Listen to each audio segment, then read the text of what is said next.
Exodus 21 verse 1 to 6. Sinabi ng Panginoon kay Moises, ito ang mga tuntuning ipapatupad mo sa mga Israelita. Kung bibili kayo ng mga aliping Hebreo, maglilingkod siya sa inyo sa loob ng 6 na taon. Pero sa 7th taon, lalaya siya sa pagkaalipin niya na walang babayaran. Kung binili ninyo siya na wala pang asawa at sa katagalan ay nakapag-asawa siya, siya lang ang lalaya sa 7th taon. Pero kung may asawa siya nang bilhin ninyo, lalaya rin ang kanyang asawa kasama niya. Kung binigyan siya ng amo niya ng mapapangasawa at nagkaanak sila, lalaya siya sa 7th taon. Pero ang asawa at mga anak niya ay maiiwan sa kanyang amo. Pero kung sasabihin ng alipin na minamahal niya ang kanyang amo, ang asawa at mga anak niya, at hindi niya gustong lumaya, dadalhin siya ng amo niya sa presensya ng Diyos.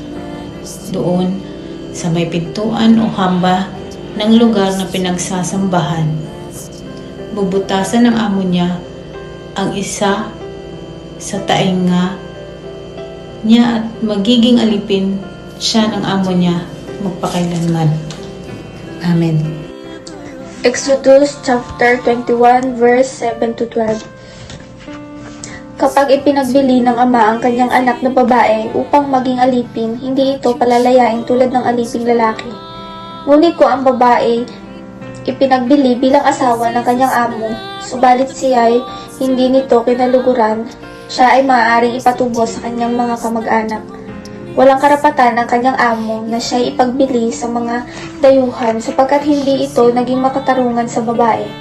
Kung ang babae na may binili para sa anak ng amo, ituturing siya nito na parang tunay na anak. At kung mag-asawa ng iba ang lalaki, ang babae ay patuloy na bibigyan ng kanyang pagkain, damit at patuloy na sisipingan ng kanyang asawang lalaki. Kapag hindi tinupad ng lalaki ang 3 bagay na ito, dapat palayain ang babae nang hindi na kailangang tubusin. Amen. Isang magandang gabi sa ating lahat. Ang aking babasahin ay mula sa libro ni Exodus chapter 21 verses 13 to 18. Ngunit kung hindi sinadya o binalak ang pagpatay at ito'y hinayaang mangyari ng Diyos, ang nakamatay ay maaaring magtago sa lugar na itatakda ko sa ganitong pangyayari. Ngunit kung ang pagpatay ay sinasadya, darakpin ang pumatay at papatayin kahit magtago pa siya sa aking altar. Sino mang magbuhat ng kamay sa kanyang ama o ina ay dapat patayin. Sino mang dumukot ng kapwa upang ipagbili o alipinin ay dapat patayin. Sino mang magmura sa kanyang ama o ina ay dapat patayin. Ang mabuting salita ng Diyos. Amen. Isang mapagpalang araw po sa ating lahat. Narito po ang aking daily devotion sa Book of Exodus, chapter 21 na po tayo. Ang napunta pong verse sa akin is verse 19 to 24. So basahin po natin. Ang manuntok o mapukpok ng bato sa pag-aaway ay hindi paparusahan.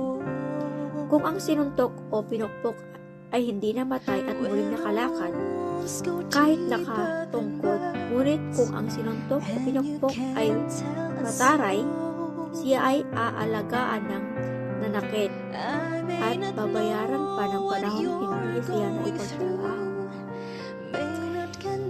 Kapag sinaktan ng isang tao ang kanyang alipin, maging babae man o lalaki, at ito'y namatay na hindi paparusahan ng taong iyon.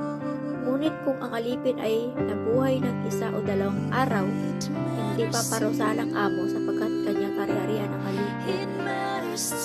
Kung ang nag-aaway ay nakasakit na nagdadalang tao at hindi tuloy nakunan, at dahil tuloy nakunan ito, ngunit walang ibang pinsala, kung nakasakit ay magbabayad ng halagang hinihingi ng asawa ng babae ayon sa mapasyahan ng hukom. Ngunit kung may iba pang pinsalang tinamo ang babae, paparusahan ang nakasakit.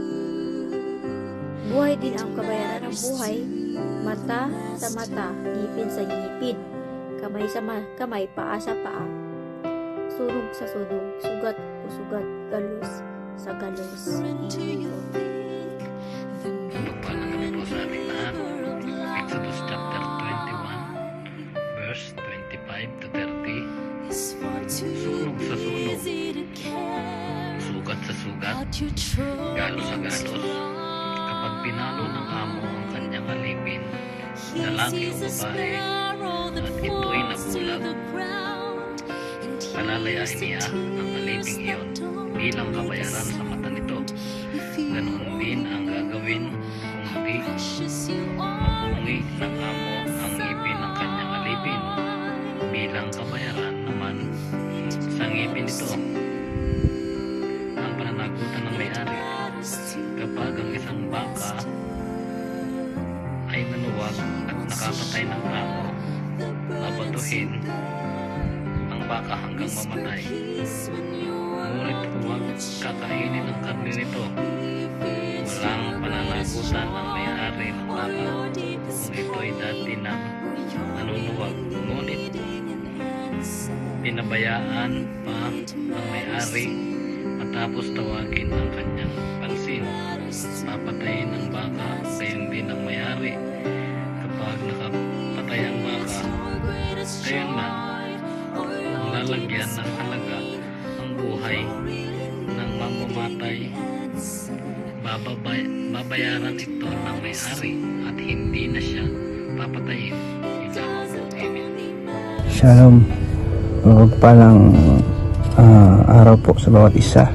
Praise the Lord sa buhay po ng bawat isa. Tayo po muli magbabasa sa Exodus chapter 21 verse 31 to 36. Sabi po dito, this law also applies if the bull gores a son or daughter. If the bull gores a male or female slave, the owner must pay 30 shekels of silver to the master of the slave, and the bull is to be stoned to death.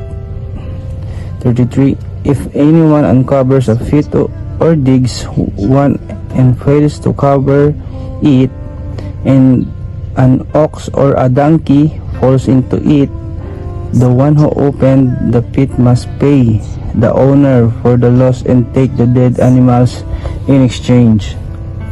If anyone's bull injures someone else's bull and it dies, the two parties are to sell the live one and divide both the money and the dead animals equally. However, if it was known that the bull had the habit of goring, yet the owner did not keep it pinned up, the owner must pay animal for animal and take the dead animal in exchange. Amen po. Shalom everyone.